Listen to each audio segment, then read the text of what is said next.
Llegar al Museo de la Fundación Carmignac es en sí una experiencia inolvidable.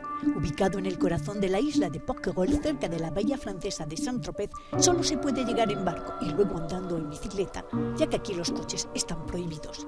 Ningún otro museo podría albergar mejor una exposición llamada La Isla Interior. C'est un écrin dans un écrin et cette année on peut même dire que c'est une île dans l'île. Il y a une sorte de mise en abîme de l'île puisque cette île intérieure va vous permettre d'ouvrir une brèche et de pénétrer vers d'autres couches, d'autres dimensions de cette île. Et ici on passe un peu aussi sous la surface, il y a une couche en plus, puisque le parcours il est sous la surface d'une maison qu'on voit un petit peu derrière moi. Et donc on va sous la surface, mais on voit aussi qu'il y a un bassin, donc ça laisse passer, le bassin est transparent, donc le rayon de soleil passe à travers l'eau, ce qui fait que les espaces d'exposition sont certes sous la surface, mais ils sont illuminés, et il y a des rayons de soleil qui passent, on a plus l'impression d'être sous la mer que sous la terre en fait. Obras monumentales de Bruce Nauman y Miquel Barceló conviven con las de Jean-Michel Basquiat y artistas contemporáneos como Tobongo Nekanga, además de otras creadas especialmente para esta muestra.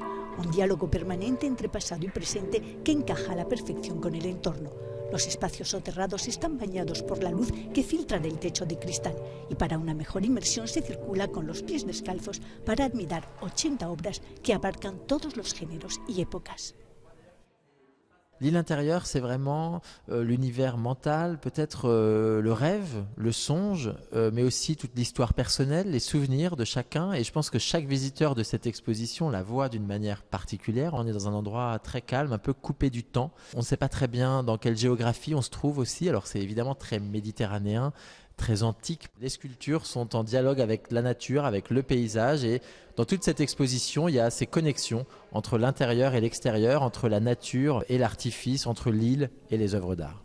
Un recorrido artístico y un viaje interior que se pueden disfrutar hasta el 5 de noviembre.